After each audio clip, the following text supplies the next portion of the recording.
Bonjour, mon nom est Samuel Gagnon. J'ai été conseiller au secondaire sur le conseil d'administration de FJA de 2011 à 2012 et j'ai été président d'FJA de 2013 à 2015. J'ai fait mes études secondaires à l'école Maurice-Lavallée à Edmonton. J'ai fait mes études postsecondaires au campus Saint-Jean de l'Université de l'Alberta. Et maintenant, j'ai continué à faire mes études en droit à l'Université de Moncton au Nouveau-Brunswick. Et maintenant, j'exerce en tant qu'avocat concentré en droit linguistique et en droit constitutionnel à Moncton au Nouveau-Brunswick. Si je suis pour donner des conseils aux membres futurs d'FJA, c'est de vous garder ouvert. De vous garder ouvert non seulement à ce que l'organisme évolue, mais à ce que la francophonie évolue, à ce que même le français, la langue française évolue. Je ne crois pas qu'on peut attirer des gens dans notre communauté en corrigeant leur français. Cela ne fait que perpétuer l'insécurité linguistique. Si les gens ne sentent pas qu'ils peuvent s'exprimer en français librement, s'ils ont peur à chaque mot, s'ils hésitent parce qu'ils ne veulent pas risquer de faire une faute, il y a une bonne chance qu'ils vont simplement passer à l'anglais. C'est pas ça qu'on veut. On veut que les gens puissent s'exprimer en français avec aise. La grammaire, le vocabulaire, ça s'améliore au fil du temps. Ça s'améliore en discutant avec les autres. Ça s'améliore en consommant des médias francophones. C'est pas en se faisant corriger constamment qu'on développe cet aspect-là de notre francophonie. C'est simplement comme ça qu'on a peur de oser parler en français pour ne pas faire d'erreur. Je crois que l'ouverture envers l'autre, envers les Autochtones et leur expérience parfois difficile avec l'histoire de la francophonie albertaine. Je crois que notre expérience avec les francophiles qui veulent s'intégrer à nous, mais qui ne connaissent peut-être pas nos activités ou qui ne se sentent pas le bienvenu au sein de notre communauté. Je crois que une ouverture envers ces membres-là doit être le futur d'FJA. On a une certaine image de la francophonie et c'est quelque chose qu'on peut célébrer par des événements comme le Festival du canot volant, le francophone pionnier colon qui est venu s'installer dans l'Ouest canadien pour forger les premières communautés en Alberta. Cela est qui nous avons été, mais ça ne doit pas être qui nous allons être. La francophonie canadienne aujourd'hui est hautement diverse. Elle contient une population immigrante, elle contient autant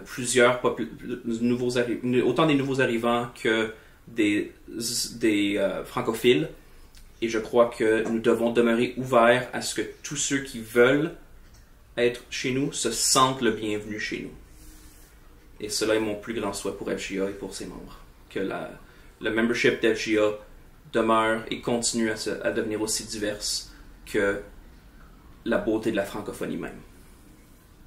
Merci beaucoup et bon anniversaire à FJA. J'ai très hâte de voir on se verra au 100e. Mon souvenir préféré de mon temps à FJA, c'est en fait ma première élection dans un rôle avec l'organisme. J'étais au Parlement jeunesse de l'Alberta. Puis moi, j'avais fait les stages de leadership d'FJA, honnêtement, purement pour les crédits. Je pensais que ce serait un crédit facile, j'aurais besoin de prendre moins de cours, 3 fins de semaine de camping, ouais, on y va. Puis, lors du Parlement jeunesse de l'Alberta, il y avait l'élection pour le cabinet. Puis mon ami, ce serait drôle que tu te présentes pour le cabinet. Oui, ce serait drôle. Je me suis présenté. J'ai gagné. Mon Dieu, là, il fallait que je décide si j'allais aller de l'avant ou si j'allais me retirer. À ma très grande surprise, j'ai décidé d'aller de l'avant. Puis j'ai siégé cette première année-là en tant que vice-premier ministre. J'ai continué l'année suivante comme chef de l'opposition.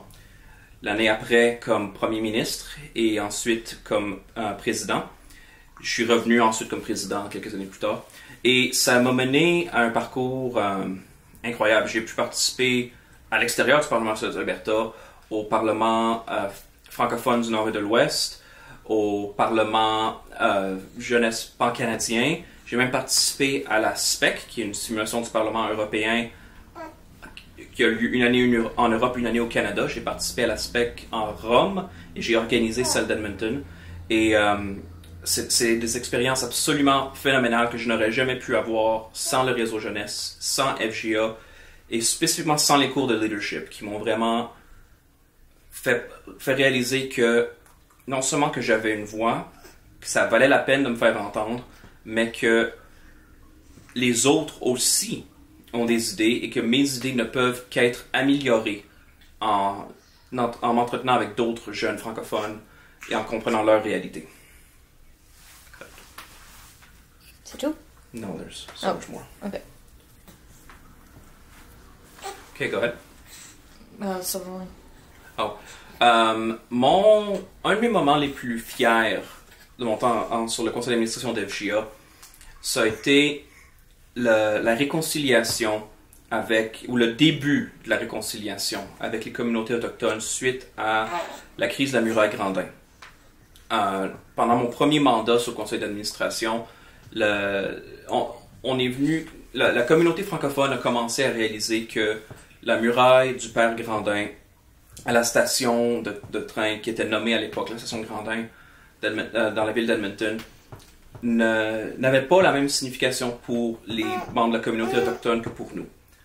Le père Grandin a été un pilier fort de la communauté francophone, des écoles francophones en Alberta, mais il a aussi été l'architecte des pensionnats autochtones. Et donc, c'était un passé qui est très difficile à réconcilier. Et d'être à la cérémonie de dédication de la nouvelle muraille Grandin qui a été construite par l'artiste métis Aaron Pocket, qui a été posée à l'époque de l'autre côté de la station de train, d'entendre les propos prononcés par les chefs de la communauté autochtone qui sont présents cette journée-là, les réalités des pensionnats autochtones, ça m'a rempli de beaucoup d'espoir qu'on puisse arriver à une réconciliation, même si les démons de la communauté francophone, les héros de la communauté francophone sont les démons de la communauté autochtone. Mais j'ai beaucoup d'espoir pour l'avenir, ça avance très lentement, c'est un dialogue qui requiert qu'on apprenne à s'écouter, qu'on apprenne à comprendre que différentes perspectives sont tout aussi valides l'une que l'autre. Grandin peut à la fois être un héros pour les francophones et un démon pour les autochtones. Ce ne sont pas des images incompatibles, mais bien une perspective globale qu'on doit avoir d'un être humain compliqué, d'un être humain qui a causé beaucoup de tort à plusieurs personnes. Et on ne peut pas ignorer ça, on ne peut pas célébrer notre passé tout en causant de traumatismes poussés aux autres. Donc, ça, c'est une des réalisations dont je suis le plus fier. C'est le début de ce dialogue avec la communauté autochtone. Une autre réalisation dont je suis très fier, c'est l'intégration, ou au moins le début de l'intégration des écoles d'immersion dans les événements d'FGA. Les élèves de l'immersion avaient toujours été invités au Parlement jeunesse de l'Alberta dans le sens que on ne faisait pas de recrutement actif auprès d'eux, mais ils pouvaient s'inscrire s'ils voulaient.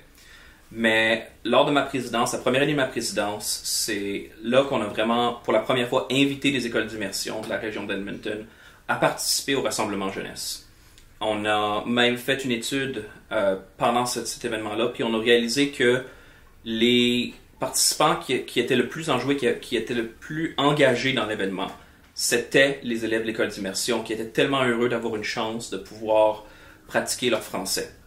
Et je crois que c'est un partenariat que FGA doit continuer à nourrir. C'est vraiment... notre communauté ne peut que grandir, ne peut que s'améliorer lorsqu'on s'ouvre à ceux qui veulent se joindre à nous, à ceux qui veulent partager notre francophonie. Qu'on soit francophone ou francophile, tous devraient être le bienvenu. mon parcours à FGA m'a beaucoup aidé dans ma carrière actuelle à quelques niveaux. Premièrement, j'ai développé une connaissance des conseils d'administration, des règles de procédure, très bonne chez FGA. Lors de mon mandat en tant que président, on a révisé l'entièreté du manuel de gouvernance, puis j'ai pu apprendre les différents besoins d'un organisme à but non lucratif qui me sert maintenant en tant qu'avocat pour des organismes à but non lucratif. J'ai aussi beaucoup appris du discours politique, comment présenter nos enjeux d'une manière qui peuvent être compris par quelqu'un d'autre. Si on commence à simplement dire « Ah, nos écoles francophones sont sous-financées à un gouvernement », le gouvernement va dire « Tout le monde me demande de l'argent. Pourquoi est-ce que vous êtes spécial? » C'est vraiment de commencer à la base, d'expliquer qu'une école francophone a une mission culturelle différente des écoles de la majorité. Cela requiert plus de ressources. Ça ne doit pas nécessairement être des ressources financières. Les ressources financières sont la chose la plus facile à demander, mais un appui de la part du gouvernement, un appui communautaire pour vraiment permettre que non seulement que les élèves apprennent en français, mais qu'ils apprennent à apprécier la francophonie et à vouloir continuer dans la francophonie une fois leur parcours scolaire terminé. Ce genre de discussions politiques-là me sont très utiles aujourd'hui dans mon temps en tant qu'avocat lors de négociations ou qu'il vient le temps de présenter un argument à la cour, de leur expliquer non seulement ce que mon client veut, mais pourquoi est-ce que c'est important que mon client veut ce qu'il veut, pourquoi il en a besoin. Et je ne pourrais pas être aussi persuasif sans le temps que j'ai passé à FGA. Où est-ce que je vois FGA dans les prochaines années? Ben, je vois que FGA est en ce moment dans une situation très particulière. FGA a passé au travers tellement de périodes où des organismes ont grandi à l'intérieur d'FGA et sont ensuite devenus des parties indépendantes et des piliers forts de la communauté francophone. Je pense au Centre de développement musical qui a commencé auprès d'FGA. Je pense à la Fédération du sport qui a commencé auprès d'FGA, ou la Fête Franco qui a commencé comme une activité d'FGA, ou même le réseau Alliance Gay Hétéro, ou l'organisme Franco-Queer. C'est tous des projets qui ont commencé au sein d'FGA, que la communauté a réalisé que ces projets-là avaient une valeur et qui ont donc obtenu une indépendance tout en conservant des liens forts avec l'organisme. Ce sont des organismes qui sont des piliers de la communauté francophone et qui remplissent un besoin important. FGA continue de remplir le besoin de formation en leadership grâce au bureau d'animation en leadership, mais je me demande toujours quel sera le prochain projet qui va naître à l'intérieur d'FGA pour ensuite pouvoir forger sa propre place au sein de la communauté francophone. Est-ce que ce sera un autre projet genre la Fédération du sport? Est-ce que ce sera un projet de jeu de Donjons et Dragons francophone en Alberta? Est-ce que ce sera un organisme de développement professionnel comme le Centre de développement musical? Ou est-ce que ce sera quelque chose que je ne peux même pas imaginer? Puis c'est vraiment cet aspect-là que j'ai hâte de voir grandir chez FGA au cours des prochaines années. Et je demeure confiant que FGA va continuer toujours à être l'organisme l'organisme qui s'adaptera le plus aux besoins de la francophonie albertaine et qui pourra être le premier à cibler ses besoins. Il faut se rappeler que la jeunesse, on n'est pas en train de former les prochains leaders. FGA forme les leaders d'aujourd'hui. C'est eux qui savent quel sera l'avenir de la communauté, autant dans l'immédiat qu'au long terme. Et je crois que tout projet doit inclure la jeunesse et doit souvent commencer par la jeunesse, par et pour les jeunes.